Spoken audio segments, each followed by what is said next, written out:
Selamat pagi. Kita akan membaca merenungkan kebenaran firman Tuhan yang ada di dalam Alkitab yang menjadi bahan sapaan teduh kita pada hari ini yang ada di wilayah pelayanan GBKP Klasis Jakarta Kalimantan. Sebelum kita membaca dan merenungkannya, mari kita bersatu dalam doa. Kita berdoa. Roh Kudus, mampukan kami anak-anak-Mu untuk dapat memahami dan boleh mengerjakan kebenaran yang ada dalam Alkitab yang menjadi bahan sapaan teduh kami pada hari ini.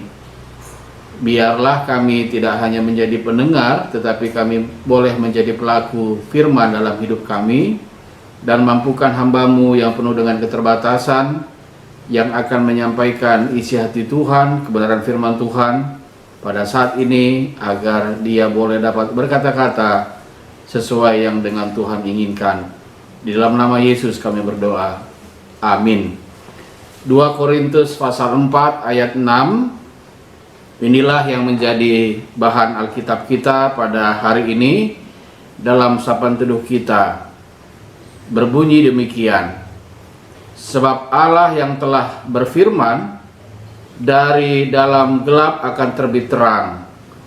Ia juga yang membuat terangnya bercahaya di dalam hati kita, supaya kita beroleh terang dari pengetahuan tentang kemuliaan Allah yang nampak pada wajah Kristus. Saudara-saudara yang dikasihi oleh Tuhan Yesus Kristus, Tuhan telah memperlihatkan kemuliaan-Nya melalui Yesus Kristus. Terang kemuliaannya menyinari dan mengalahkan kegelapan. Paulus dalam pemberitaan firman Tuhan menyatakan bahwa terang itulah yang membawanya untuk memberitakan Injil. Paulus menyatakan bagaimana kerasulannya adalah kemurahan Allah yang telah menyinari kehidupannya. Sehingga Paulus dalam nats ini memperlihatkan jati dirinya sebagai pelayan dan menjadi hamba karena ketaatannya kepada Kristus, dan bukan untuk mencari keuntungan bagi diri sendiri sebagaimana yang dituduhkan oleh para pefitnah dan penipu yang ada pada waktu itu. 2 Korintus pasal 2 ayat 17. Salah satu tujuan Paulus menulis surat 2 Korintus ini, saudara, adalah untuk menantang dan menyingkap kebohongan rasul-rasul palsu yang mencoba meruntuhkan wibawa kerasulan Paulus. Paulus ingin mempertegas motivasinya dalam pelayanan adalah untuk menyampaikan kabar keselamatan bagi semua orang yang ingin melihat kemuliaan Tuhan dan ingin diselamatkan oleh Tuhan dalam hidupnya. Dalam pengalaman Paulus untuk memberitakan Injil, saudara, banyak orang yang menolak.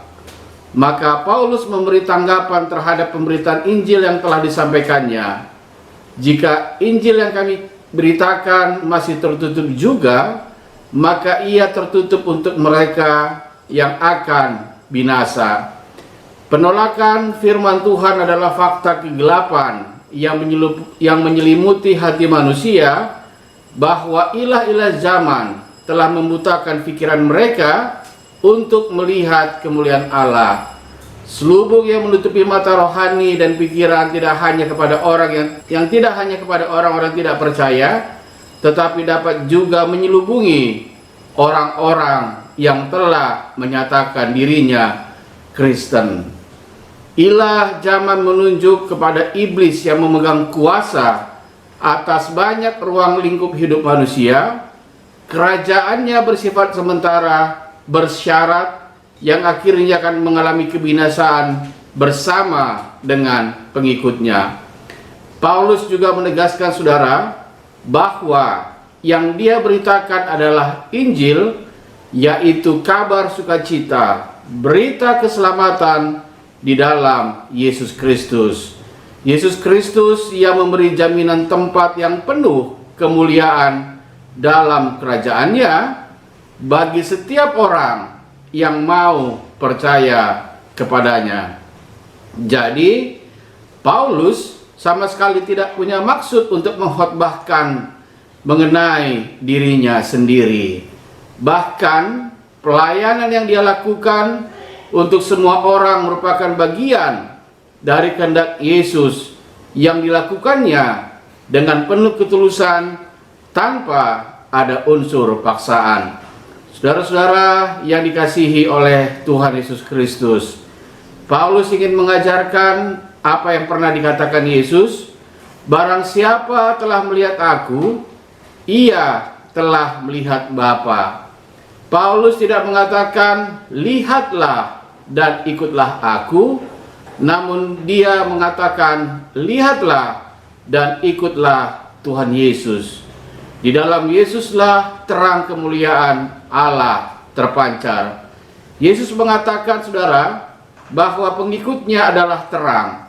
Matius 5 ayat 14. Ketika banyak orang berpikir bahwa salib Kristus merupakan penderitaan yang tak berkesudahan, salib tidak dapat membuat orang bahagia.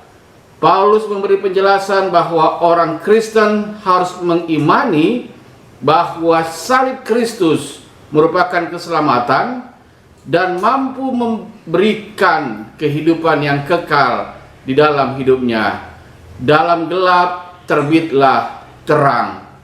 Jika banyak orang beranggapan salib adalah kutukan, Paulus menjelaskan bahwa salib adalah sumber kehidupan, sumber kemenangan, sumber kebahagiaan bagi setiap orang yang mau memikulnya dalam hidupnya. Hidup dan berjalan dalam terang itu berarti, saudara, hidup dan berjalan dalam Kristus, karena di dalam Kristuslah kita beroleh terang dari pengetahuan yang benar tentang kemuliaan Allah di dalam hidup kita. Tugas dan tanggung jawab kita, saudara, sebagai orang percaya adalah bagaimana kita mampu menunjukkan identitas kita yang jelas sebagai pengikut Kristus di tengah-tengah dunia seperti yang Yesus perintahkan. Demikianlah hendaknya terangmu bercahaya di depan orang, supaya mereka melihat perbuatanmu yang baik dan memuliakan Bapamu yang di sorga. Matius 5 ayat 16. Terang kemuliaan Tuhan yang nyata dalam diri Yesus menjadi sumber keselamatan bagi kita orang yang percaya kepadanya. Yesus telah mengalahkan maut dan kegelapan, di mana kemenangan ini menjadi jaminan bagi orang percaya untuk beroleh kehidupan yang kekal di dalam hidupnya. Maka hidup di dalam dan bersama Yesus adalah jalan satu-satunya untuk memperoleh terang kemuliaan Tuhan dan memperoleh keselamatan yang kekal itu dalam kehidupan kita. Maka saudara, prinsip hidup kita sebagai anak-anak terang adalah Tuhanlah gunung batuku dan kubu pertahananku. Yang percaya yang menang, yang percaya yang senang. Selamat kita, saudara-saudara yang dikasihi oleh Tuhan Yesus Kristus, untuk hidup terus dalam terang kemuliaan Tuhan dan memancarkan senantiasa kemuliaan terang Tuhan itu di dalam hidup kita setiap hari. Selamat berjuang, selamat bergumul kepada kita untuk tetap berjalan dalam terang Tuhan di dalam kehidupan ini. Amin. Kita berdoa. Terima kasih Bapa untuk firman yang boleh kami dengarkan pada pagi hari ini. Roh Kudus memampukan kami anak-anak-Mu agar kehidupan kami boleh tetap menjadi terang-Mu di dalam hidup kami setiap hari. Nyata Tuhan karya-Mu dalam hidup kami dan mampu kami nyatakan di dalam kehidupan kami. Kami juga ingin berdoa Bapa untuk pelayanan yang dilakukan di Jemaat Tuhan di Pos PI Pangkalan Bun, GBKP Palangkaraya. Tuhan sertai seluruh jemaat Tuhan, seluruh pelayan Tuhan yang ada di Pangkalan Bun. Tuhan memberkati kehidupan mereka semua. Tuhan memberkati pelayanan yang dilakukan. Tuhan memberkati pengurus perpulungan kami Bapa, agar bersama dengan jemaat Tuhan yang ada di Pangkalan Bun, semuanya boleh bersatu hati membangun tubuh Kristus di dalam jemaat Tuhan, dan boleh tetap bersemangat di dalam persekutuan yang telah dibentuk, dan mampukan juga hamba-hamba Tuhan yang melayani Tuhan di Pangkalan Bun, agar hikmat Tuhan bersama dengan mereka dan seluruh keluarga mereka. Bapa di surga, kami juga ingin berdoa untuk kehidupan kami pada hari ini. Sertai kami Bapa, berikan kami hikmat Tuhan dalam hidup kami, agar kami tetap menjadi bijaksana dalam hidup ini dan tetap boleh berjalan di dalam kebenaran-Mu saja Bapa. Bangsa dan negara kami Tuhan berkati, pemimpin-pemimpin kami, agar mereka juga boleh dapat mengatur negara ini dengan baik, dan negara kami tetap mendapatkan berkat yang datangnya dari-Mu saja. Terima kasih Bapa untuk firman pada hari ini. Tuhan tetap menyertai kami dan memberkati kehidupan kami. Di dalam nama Yesus kami berdoa. Amin.